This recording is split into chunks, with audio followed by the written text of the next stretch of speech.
Muy buenas, queridos hermanos y hermanas y amigos. Dios les bendiga. En esta oportunidad les traigo otro humilde video de la palabra de Dios.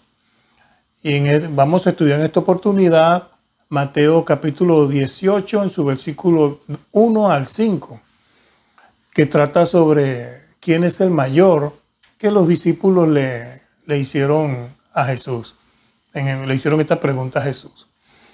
Pero no obstante, hermano, como acostumbro, vamos en palabra de oración para que sea Dios el que nos guíe y abra nuestro entendimiento y nos ayude a entender y a poner todas estas enseñanzas por obras. Vamos a orar. Padre de la gloria, gracias le damos, Señor, por esta oportunidad que usted nos da de estudiar por estos medios audiovisuales su santa palabra. La petición es que sea usted el que nos guíe, que sea usted el que guíe, administre su palabra, Padre Santo, que la podamos entender y sobre todo ponerla por obra en todos los sentidos. En Cristo Jesús oramos y le damos gracias. Amén. Muy bien, hermanos. Pues la reflexión que les traigo en esta oportunidad sobre esta pregunta que le hicieron los apóstoles a nuestro Señor Jesucristo. Ok, voy a leer el contexto de Mateo capítulo 18 en su versículo 1 al 5 y de ahí, bueno, vamos desarrollando pues este tema. Voy a leer de la versión Reina Valera 1960, que dice así, dice que en aquel tiempo, hermano, los discípulos vinieron a Jesús diciendo, ¿quién es el mayor en el reino de los cielos? Y llamando Jesús a un niño, lo puso en medio de ellos y dijo, de cierto os digo que si no os volvéis y os hacéis como niños, no entraréis en el reino de los cielos. Así que cualquiera que se humille como este niño, ese es el mayor en el reino de los cielos. Y cualquiera que reciba en mi nombre a un niño como este, a mí me recibe. Amén, hermanos. Eso fue la enseñanza y la pregunta y la respuesta de nuestro Señor Jesucristo aquí a los discípulos. Muy bien, vemos pues que comenzando la primera frase que vemos acá en este versículo 1 es la frase en aquel tiempo, que inicia, hermanos, un capítulo que indica una estrecha relación con los eventos previos que sucedieron en Capernaum. Cuando leemos el capítulo anterior, por ejemplo, del capítulo 17 al versículo 24 al 27, todos estos eventos. Y el evangelio del apóstol Marcos nos ayuda a confirmar que esta conversación y estos eventos tuvieron lugar allí, presentes. Ok. También Marcos 9:33, que vamos a leer en un momentito, dice que como a menudo los discípulos venían a Jesús con preguntas. Le venían a Jesús con preguntas. Pero Jesús se les adelantaba, pues, porque sabía, hermano, él sabía lo que había en sus corazones y todo eso, pero no obstante le dejaba desarrollar sus preguntas. Y bueno, Dios le respondía pues de una manera muy noble. Ok, pero cuando vemos Marcos 9:33, que dice así, y llegó a Capernaum y cuando estuvo en casa, les preguntó, ¿qué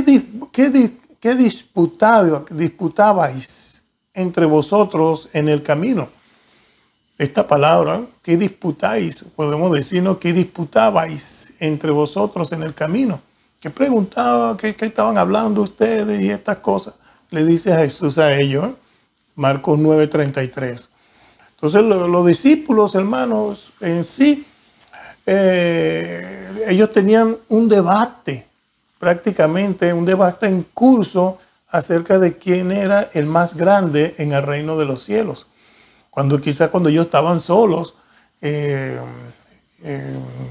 juntos allí, empezaban a preguntarse y a decirse, quizás a nombrases, quién será el mayor de entre nosotros, a mí me pondrá a hacer esta cosa.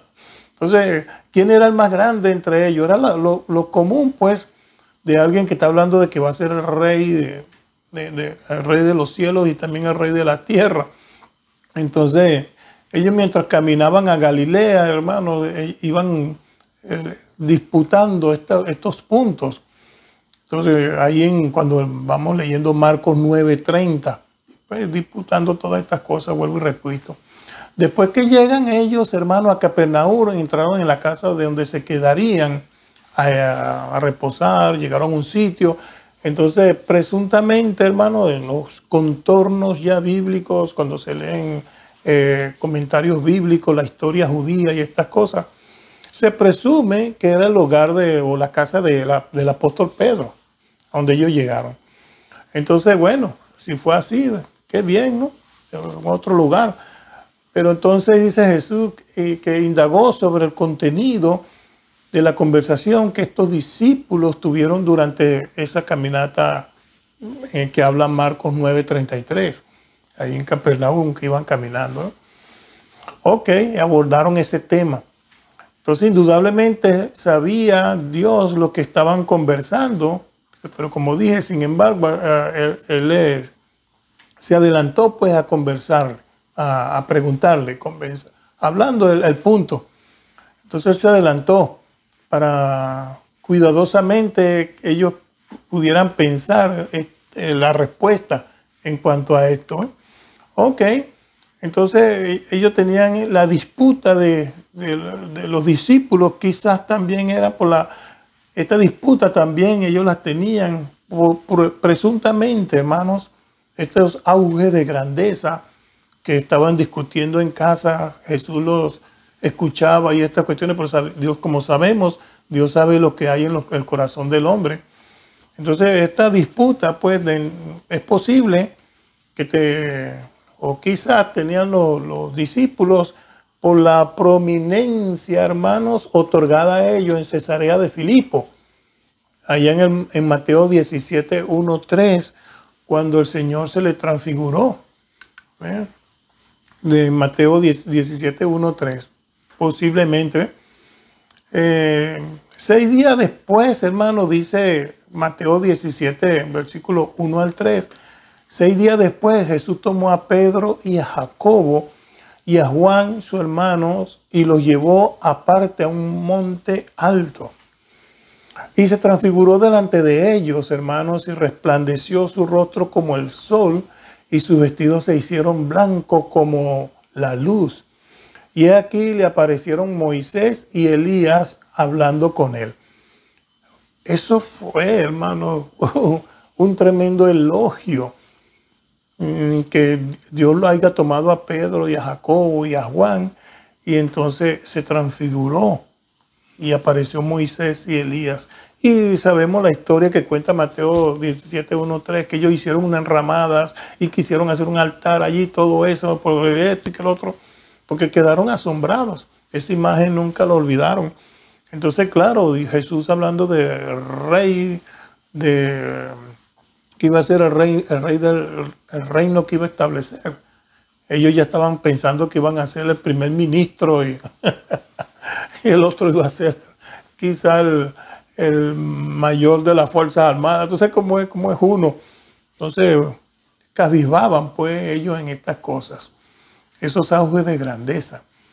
Esas cosas se ven ahorita, hermano, también.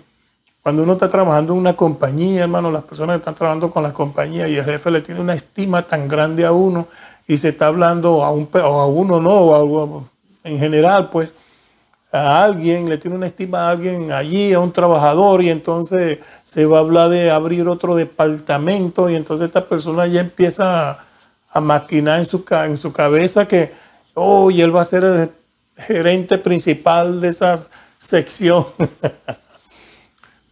Y no se le ha dicho ni se le ha nombrado nada, pero el hombre es así. Entonces, y se transfiguró allí Jesús ante ellos, y ellos se pusieron pues en primera fila, en primer lugar de los demás. Es tremendo, pero no sabían la enseñanza que Jesús tenía para ellos y que tiene para nosotros, porque esto quedó sentado en la Biblia y en la historia como enseñanza para nosotros, hermanos. No acabamos de aprender, hermanos. no acabamos de aprender. Y hay cosas que se nos olvidan y necesitamos aprenderla otra vez y estudiarla otra vez. Ok, en este pues intercambio de palabras, ellos preguntaron, ¿quién es el mayor en el reino de los cielos? Por fin ya la pregunta, ya en la casa, no olvidemos que están en la casa supuestamente de Pedro, ahí va la pregunta, porque estaban intrigados. Se dice que las mujeres son muy curiosas, pero a veces nosotros también no aguantaban la tentación de preguntar de una vez, quizás para irse preparando. Si voy a ser yo el primer ministro, voy a hacer esto, el otro, entonces voy a ir redactando mi conversación. Ay, ay, ay. ¿Y cuál va a ser mi nombramiento? No. ¿Quién es el mayor en el reino de los cielos? Entonces, obviamente, hermanos, los discípulos todavía tenían un falso concepto acerca del reino de Dios. Tanto que le hablaba a Jesús de este reino por venir y no habían captado todavía la idea. No mucho antes de estas conversaciones, hermanos, recuerden, Jesús había anunciado su pasión en detalles por segunda vez. Hablando de Mateo 17, apenas el capítulo anterior, verso 22 al 23, que Jesús les estaba diciendo a ellos, miren, el Hijo del Hombre va a ser entregado en manos de hombres y le matarán, dice él, y le matarán. Entonces dice que ellos se entristecían en gran manera, pero no se captaban, no podían moldear eso ante alguien que está resucitando muertos y haciendo milagros y todopoderoso, toda sabiduría. Entonces se escribió, él se describió a sí mismo, hermano Jesús, se describió ante ellos, a los discípulos y a la población, como un siervo sufrido. Aún así, sus discípulos seguían, hermanos, preocupados con el deseo terrenales de posesiones y grandeza. Él diciendo que iba a ser un siervo sufrido, que lo iban a matar, y iba a morir en manos de estos hombres, donde iban a ser entregados, iba a sufrir, pero sus discípulos no podían discernir eso en sus mentes, ¿eh? Y seguían con sus deseos terrenales y posición, podemos decir, de grandeza, hermanos. Ok, Marcos 9:35 dice que Jesús les dijo a los discípulos, ¿no? Si alguno quiere ser el primero, será el postrero de todos y el servidor de todos, les dijo, en Marcos 9:35. Si alguno quiere ser el primero, será el postrero, dice el Señor, de todos y servidor de todos. Todo eso ya lo habían escuchado. Ok, y volviendo pues al versículo 2, hermano, de nuestro contexto, de Mateo 18, 1 al 4, el versículo 2 dice, Jesús a menudo, hermanos, desarrollando pues este versículo, él a menudo usó las preguntas, hermano, de ellos, de los discípulos, como una oportunidad para introducir unas nuevas enseñanzas. Esa fue la pedagogía de Jesús, hermano, el desarrollo, cómo Él nos enseña. Entonces, ok, ellos tenían una pregunta y basado en esa pregunta les enseñaba. Entonces, como en el caso de Mateo 13:10, versículo 36, más mismo Mateo 18, pero en su versículo 21, y así sucesivamente, versículo 24:3, hay preguntas y preguntas y preguntas y enseñanza. Pero en esta que estamos tocando, en esta ocasión, Jesús tomó a un niño, dice la Escritura, en sus brazos para ilustrar la verdad que deseaba decirles a ellos. Tenía una enseñanza ahí de acuerdo a esa pregunta. Él no va a la respuesta directamente, sino que lo hace de una forma audiovisual, física. Entonces, con ejemplos, las respuestas con ejemplos. Qué cosa tan tremenda como Jesús enseñaba, hermano. ¿Cómo no se va a aprender así? Entonces él toma un niño y, ok, están en la casa de Pedro, a lo mejor era algún familiar de Pedro, de la familia de él, quién sabe, ¿no? Pero toma un niño y este niño, según también, hermano, el estudio de la cultura y el ejemplo de hermanos, es posible que sea un niño de máximo de 2 años, como de 2 a 3 años por la enseñanza que aquí viene, ¿no? Okay. Porque era común, hermano, que los maestros extrajeran ejemplos de preceptos morales y el vivir heroico para que sus estudiantes lo imitaran. Entonces, ok, unos ejemplos de preceptos morales y de vivir heroicamente para que los estudiantes lo imitaran. Pudiera ser la misma vida del maestro o usaban un maestro conocido, un personaje conocido, muy sublime y esto y que el otro para dar la enseñanza, ¿no? Pero en lugar de ello, Jesús lo que hizo fue tomar a un niño y puso un niño en medio de ellos. Ahí lo puso. Ahí lo puso. Entonces,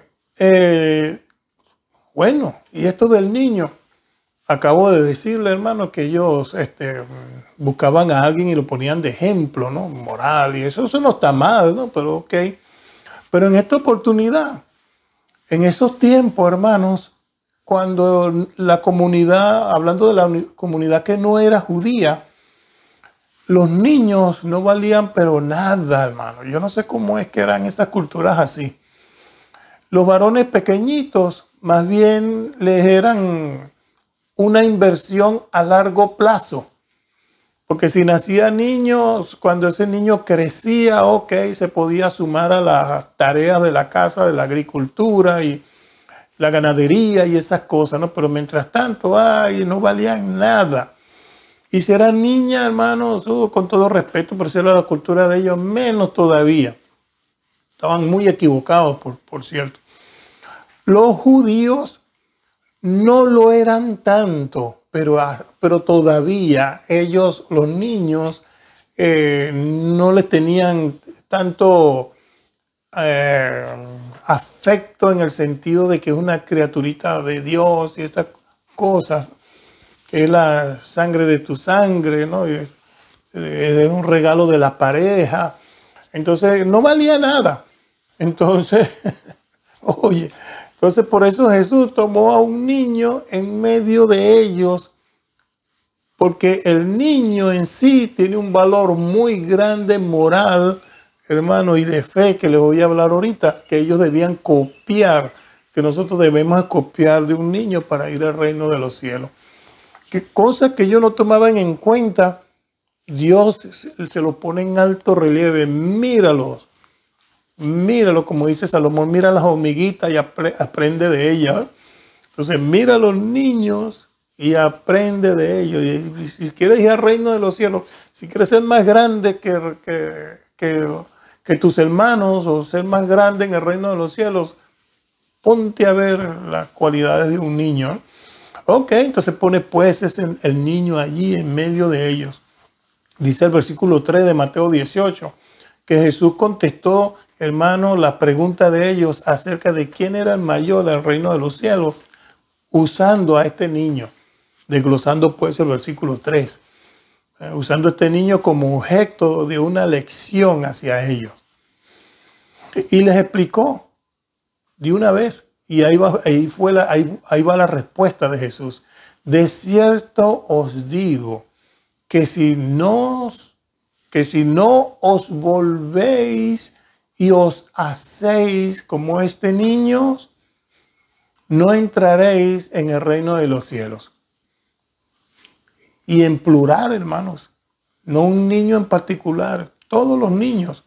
De cierto os digo que si no os volvéis y os hacéis como niños, no entraréis en el reino de los cielos.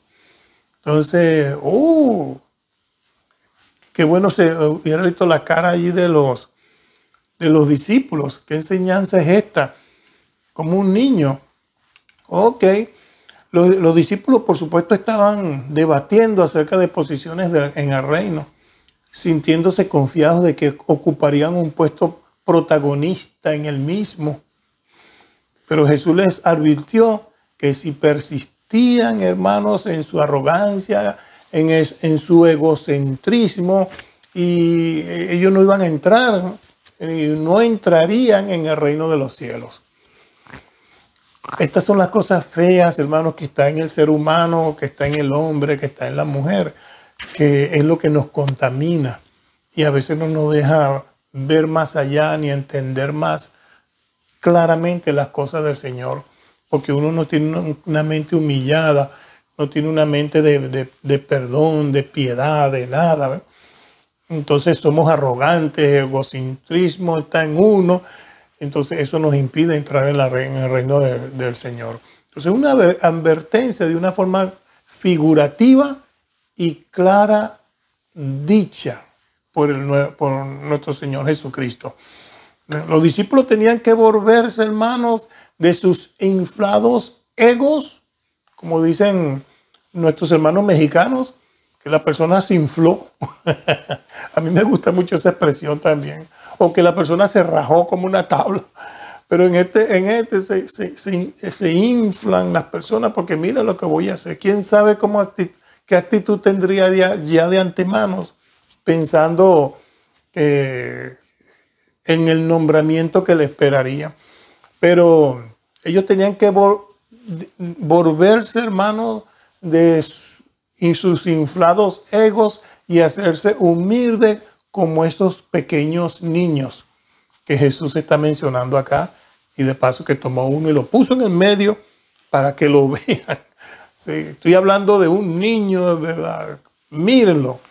Entonces, porque las cualidades de un niño, hermanos, se vuelven esenciales, son esenciales de todo, ¿verdad? Las cualidades de un niño nos convienen, son esenciales para el ser humano, para uno. No, es esencial para toda aquella persona que se convierte a Cristo Jesús. Los recién convertidos, hermanos, que están siendo discipulados, ver un niño y la actitud del niño es una enseñanza para aplicar. Los niños tienen una fe absoluta, hermano. En ellos hay una ausencia total de orgullo. Los niños no son orgullosos. Uno se confunde y piensa, oye, estos niños sí son orgullosos, mira, ya desde pequeño traen la maldad. No, eso es otra cosa. No, eso no es el orgullo del adulto, ¿verdad? Y ellos tienden a perdonar con facilidad, hermano. Cuando uno regaña a un niño y a veces se equivocó uno, el niño ni se dio cuenta en sí de esa herida. No queda ese reconcomio, como dice en su corazón, del niño. Tremendo, hermano, tremendo. Entonces, pero estos son solo algunos, hermanos, requisitos para que todo el que desee entrar en el reino de los cielos, hermanos. Todo el que desee entrar en el reino de los cielos, estos son unos pequeños requisitos que por supuesto son muy importantes, pero aún hay más, hermanos. Y no son fácil son fácil de llevar con la ayuda del Espíritu Santo. Ok, la expresión también, hermano, que se encuentra en Mateo de el reino de los cielos, hermano, que lo nombró tanto allí nuestro Señor Jesucristo, el reino de los cielos, se usa 32 veces solamente en el libro de Mateo. Entonces, el reino de los cielos, y el reino de los cielos, y el reino de los cielos, quizás por ellos se confundían, pero se está enfatizando de que el reino de los cielos había de venir y llegó, hermano. Amén. Esto también estaba profetizado por Daniel, ¿se acuerdan? Daniel capítulo 2, 44. Un reino, hermano, que se había prometido. Estaba la promesa de Dios de este reino que iba a perdurar para siempre, hermanos. Hubo el imperio babilónico, hermanos. Eso fue un reino que duró muchos años. Después vinieron los medos y los persas, hermanos, y barrieron allá con los babilónicos. Y ese reino medos y persas duró años también allí, hermano. Eso parece que no se iba a acabar. Y tomaron todo el territorio, mucho territorio, los medas y los persas. Pero ¿quién iba a pensar? Y después vino los romanos, hermanos, y los acabaron a todito. Y ese fue después el otro reino que quedó allí. Y por muchos años también el reino, el imperio romano. Y cayó también el imperio romano, hermanos. Entonces, los bárbaros los desaparecieron. Entonces, pero el reino de Dios, hermanos, el reino de Cristo Jesús iba a permanecer para siempre. Dice Daniel 2:44, hermanos, en esta oportunidad. En los días de estos reyes, el Dios del cielo levantará un reino que no será jamás destruido, ni será reino dejado a otro pueblo. Desmenuzará y consumirá a todos estos reinos, pero él permanecerá para siempre. Amén, hermano. Aquí estamos, el reino de los cielos, la iglesia, hermanos. Sufrieron mucho los judíos en esos tiempos atrás. Ellos tuvieron que ver un poco también por su desobediencia, pero Dios los liberó y los siguió ayudando y ayudando y ayudando hasta que nació la iglesia. Hermanos, en esa promesa de Daniel 2:44. ¿Verdad? Ok.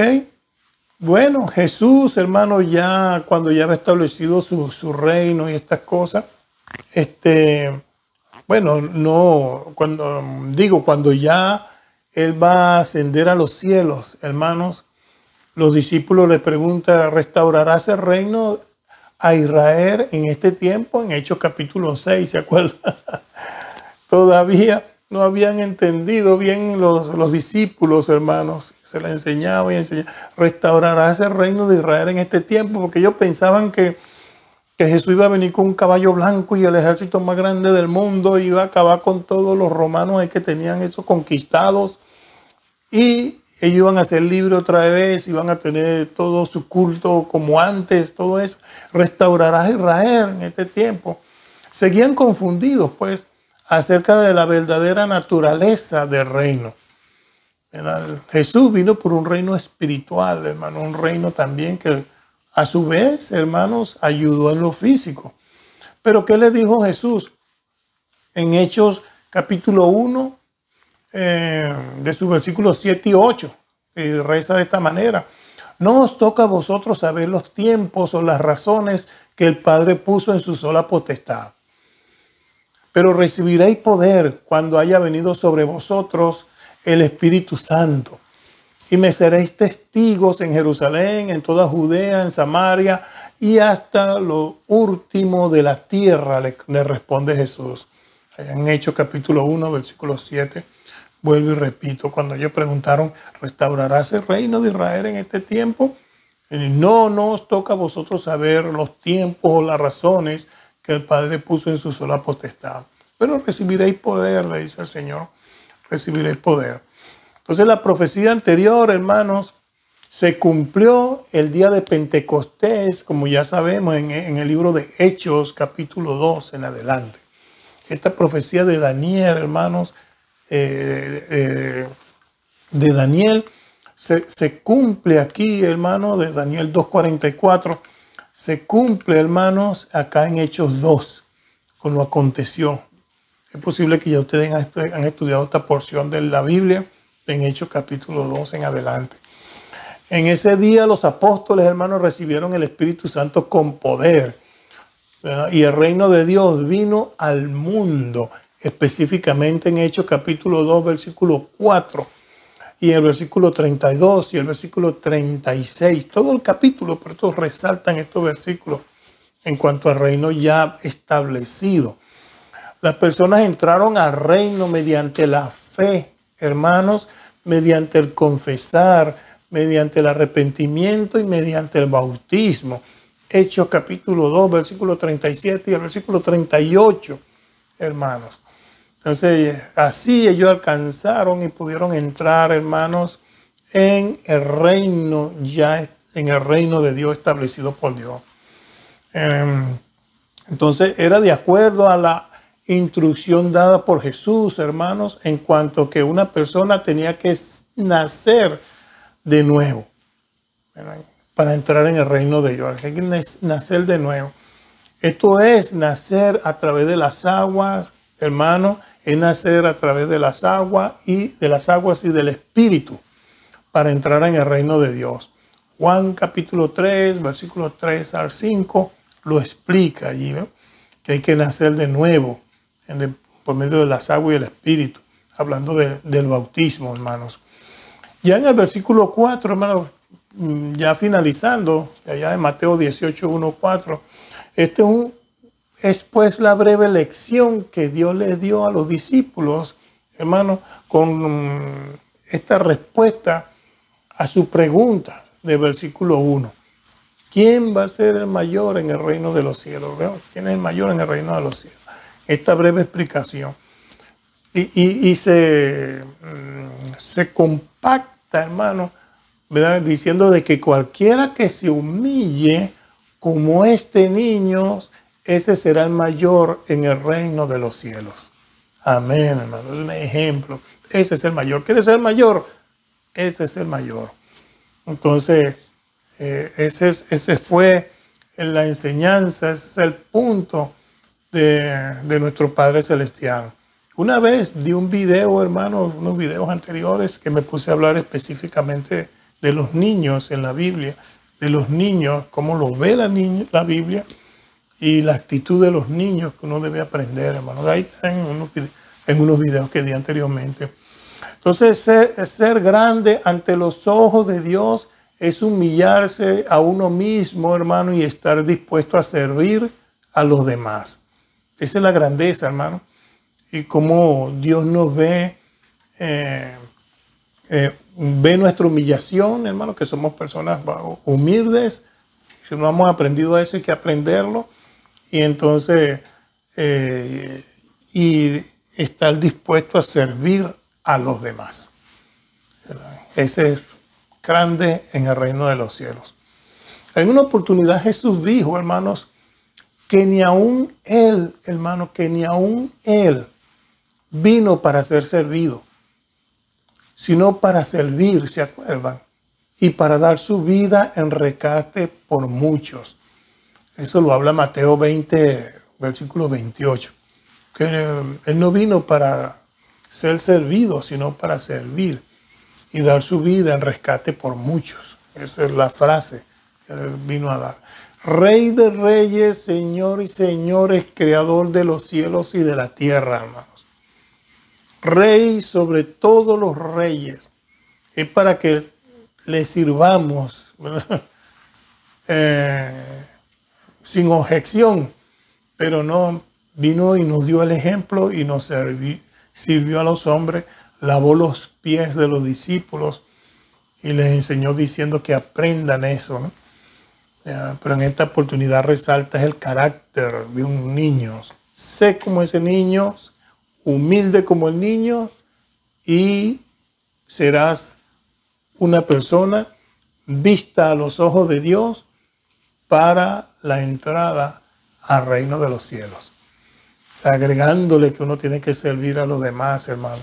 Humillar y ser servidores a los demás. Es lo que Dios quiere y lo que Dios le gusta, pues. Él es el jefe, podemos decir así. Él es Dios y es lo que nos manda y nos corresponde a obedecer. Pues Dios bendiga su palabra, hermanos.